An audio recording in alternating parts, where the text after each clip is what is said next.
Next हम लोग LED के बारे में सीखेंगे और सबसे प्रेवलेंट आज के डेट में जो हम आसपास देखते हैं वो एलईडी। एलईडी मतलब लाइट एमिटिंग डायोड। इसका मतलब एलईडी में क्या है, एक डायोड है, ठीक है। कॉइल वगैरह कुछ नहीं कि हीट होकर के लाइट दे रहा है, ये एक डायोड है। और एलईडी की खूबी क्या है, बहुत अच्छी बात है कि डिफरेंट डिफरेंट कलर्स का लाइट ये खुद एमिट करता है, डिफरेंट कलर्स का लाइट एमिट करता है, ये सबसे ज्यादा। और बहुत सारे एडवांटेजेस हैं। एक तो ये पावर बहुत कम कंज्यूम करता है, बहुत छोटा होता है, बहुत स्मॉल से लेकर के लार्ज एलईडी तक हम लोग बना सकते हैं, तो इसका साइज छोटा होता है। बहुत सारे एडवांटेजेस हैं एलईडी। एडवांटेजेस हम लोग चाहे तो लिख सकते हैं एडवांटेजेस, जैसे कि एक एडवांटेज हो जाएगा इसका, ये क्या होता है, लेस पावर कंज्यूम करता है। दूसरा हो जाएगा स्मॉल साइज होता है। तीसरा हो जाएगा मान लेते हैं रिलायबल है, ज्यादा जल्दी खराब नहीं होता है, ठीक है। हो जाएगा ये लो वोल्टेज पे वर्क करता है। तो ये सारे इसके एलईडीज के एडवांटेजेस हैं, और भी एडवांटेजेस हैं, ठीक है।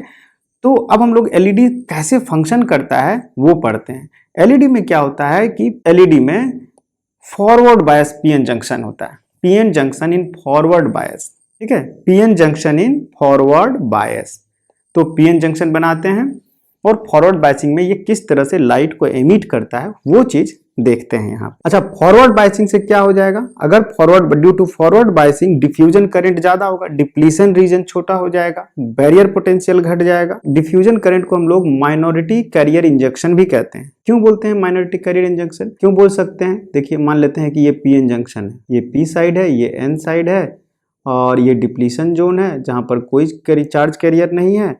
और मान लेते हैं यहाँ पर बहुत सारे होल्स हैं, ठीक है, ये बहुत सारे होल्स हैं पी साइड में, और इस साइड में मान लेते हैं बहुत सारे इलेक्ट्रॉन्स हैं। तो डिफ्यूजन जब होता है तो क्या होता है कि इलेक्ट्रॉन इस साइड में आता है, उस साइड में जा रहा है जहाँ पे क्या है माइनॉरिटी बन के ये है, और होल इस साइड में चला जाता है जहाँ वो माइनॉरिटी है। तो इसलिए इसको माइनॉरिटी इंजेक्शन भी बोलते हैं, ठीक है। क्या, due to forward biasing diffusion current increases, क्योंकि जब इसको फॉरवर्ड बायस करेंगे, पी साइड को पॉजिटिव टर्मिनल और एन साइड को नेगेटिव टर्मिनल से कनेक्ट करेंगे, तो ये फॉरवर्ड बायसिंग हो गया।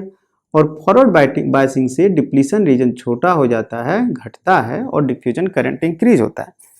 तो माइनॉरिटी कैरियर इंजेक्शन जो आपको दिख रहा है, ये माइनॉरिटी कैरियर इंजेक्शन, इसकी वजह से क्या होता है ना कि इलेक्ट्रॉन होल पेयर का रिकॉम्बिनेशन होता है। ध्यान दीजिए, तो रिकॉम्बिनेशन होता है। तो due to diffusion electron hole pair recombination takes place. क्या बोले, due to diffusion electron hole pair recombination take place. अब सबसे इंपॉर्टेंट वर्ड आपके सामने आया है, वो है रिकॉम्बिनेशन। रिकॉम्बिनेशन हो रहा है, ठीक है। और रिकॉम्बिनेशन होता है तो क्या होता है, एनर्जी रिलीज होता है, ठीक है। Recombination energy is released. किसको बोलते हैं रिकॉम्बिनेशन, पता है ना, ये रिकॉम्बिनेशन होता है। मान लेते हैं कि ये आपका कंडक्शन बैंड है, ये वैलेंस बैंड है, और यहाँ पे होल है और यहाँ पे इलेक्ट्रॉन है। अगर कोई इलेक्ट्रॉन होल में वापस चला गया तो ये प्रोसेस रिकॉम्बिनेशन कहते हैं। और इसके ड्यूरिंग क्या होगा कि एनर्जी रिलीज करेगा, ये ईजी एनर्जी रिलीज करेगा, बैंड गैप जो है ना उसके बराबर एनर्जी रिलीज करेगा रिकॉम्बिनेशन। क्लियर है। If energy release during recombination, ठीक है, if energy release during recombination falls in the visible range, then light in the form of photon is emitted।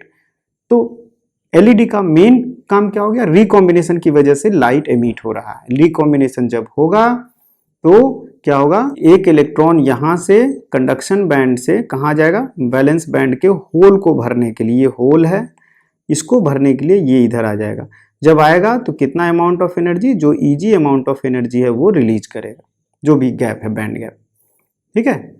और एक याद कीजिए कि 400 नैनोमीटर और 700 नैनोमीटर वेवलेंथ के कॉरस्पॉन्डिंग एनर्जी जो हम लोग निकालते हैं तो वो करीब करीब आता है, ये कम वेवलेंथ है 3.1 इलेक्ट्रॉन वोल्ट, और ये लगभग 1.8 इलेक्ट्रॉन वोल्ट के आसपास आता है। ये रेड लाइट के लिए और ये ब्लू लाइट के लिए, ब्लू लाइट का एनर्जी ज्यादा होता है। अब सेमीकंडक्टर ऐसा चूज करना होगा जिसमें कि Eg का वैल्यू इतना हो। अगर Eg का वैल्यू इससे इसके बीच में रहा, या जो भी हमें चाहिए कलर, उस कलर के कोरस्पॉन्डिंग रहा इलेक्ट्रॉन वोल्ट, तो उसके कोरस्पॉन्डिंग रहा इलेक्ट्रॉन वोल्ट, तो क्या होगा, आपको एनर्जी लाइट जो है वो मिलेगा, ठीक है। ठीक है, आफ्टर रेड एलईडी का डिस्कवरी पहले हो चुका था, ठीक है, थोड़ा टाइम हो गया है, लेकिन वेरी रिसेंटली नोबेल प्राइज दिया गया है 2014 में ब्लू लाइट एलईडी डिस्कवरी के लिए। तो ऐसा क्या खास बात था जिसके लिए दिया गया? ब्लू एलईडी के लिए नोबेल प्राइज क्यों दिया गया? और इसको हम कह रहे हैं कि ये एक रेवोल्यूशन था एलईडी के क्षेत्र में। रेवोल्यूशन क्यों था? क्योंकि रेड लाइट था लेकिन ब्लू लाइट नहीं था, और रेड और ब्लू और ये रेड ब्लू आरबीजी ग्रीन जो है, इसके कॉम्बिनेशन से, रेड ब्लू और ब्लू के कॉम्बिनेशन से ग्रीन और आरबीजी के कॉम्बिनेशन से सारे कलर्स को बनाया जा सकता, ठीक है। और यही था रेवोल्यूशन, जिसकी वजह से आप इतने सारे एलईडीज के वेराइटीज देख पाते हैं मोबाइल्स में और टेलीविजन पर एवरीवेयर। तो इसलिए नोबेल प्राइज भी मिला था। एग्जाम्पल किया जाए तो एलईडी का जो सेमीकंडक्टर है वो क्या है? सेमीकंडक्टर यूज्ड इन एलईडी, ये आपका है जैसे गैलियम आर्सेनाइड, या गैलियम आर्सेनाइड के साथ साथ फास्फोरस का कंपोनेंट इसमें ऐड हो जाता है, या फिर आपका गैलियम नाइट्राइड भी यूज होता है, ठीक है। इस तरह के और भी चीजें हैं, इंडियम भी यूज होता है। ये क्या है ना कि कंपाउंड है डिफरेंट डिफरेंट टाइप के, गैलियम आर्सेनाइड, इंडियम, ये सब डिफरेंट डिफरेंट क्यों यूज हो रहा है? डिफरेंट कलर्स के लिए, डिफरेंट एनर्जी गैप पाने के लिए, ठीक है। गैलियम आर्सेनाइड फॉस्फाइड ये जो है ये आपको रेड लाइट एमिट करता है। फॉरवर्ड बायसिंग कराएंगे तो क्या होगा?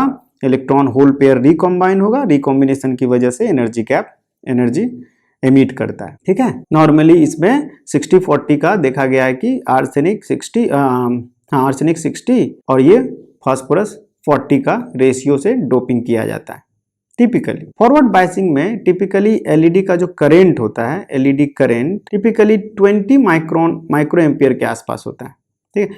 फॉरवर्ड बायसिंग का अगर कैरेक्टरिस्टिक एलईडी का देखा जाए तो फॉरवर्ड बायसिंग है, इसमें तो बहुत कुछ करना नहीं है। ये आपका रहा, ये फॉरवर्ड बायसिंग का कैरेक्टरिस्टिक, ठीक है। ये अगर हम रेड दिखाते हैं तो मान लेते हैं कि ब्लू का कैसा रहेगा? ब्लू का रहेगा थोड़ा सा दूर, ये ब्लू का हो गया। This is for red and this is for blue. क्यों?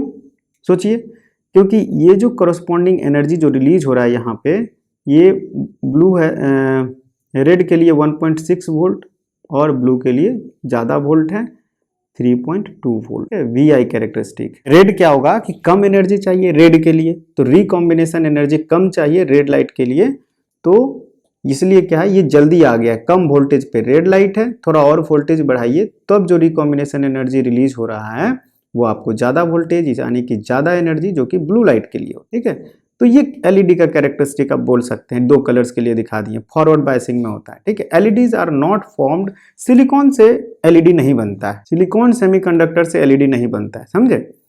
बिकॉज सिलिकॉन के केस में बहुत सारे और भी रीजन्स हैं, लेकिन सिलिकॉन के केस में ईजी का वैल्यू कितना होता है आपको याद होगा, this is nearly equal to 1.2 volt electron volt होता है ना।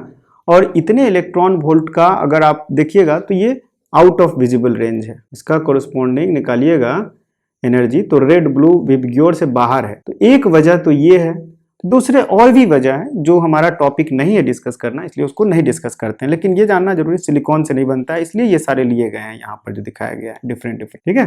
ठीक है, तो एलईडी क्लियर हो गया। एक एलईडी देखा जाए, एक एलईडी देख लिया जाए, फोटोग्राफ नहीं देखें अब तक हम लोग एलईडी का। ये क्या है? डिफरेंट कलर्स ऑफ एलईडी है, ठीक है। जब लाइट जलेगा, ये तो कलर दे दिया गया है, कवरिंग दे दिया गया है कलर का, दैट इज डिफरेंट इशू। लेकिन अगर ये ट्रांसपेरेंट भी रहता तो भी डिफरेंट कलर्स ऑफ लाइट इससे निकलता है।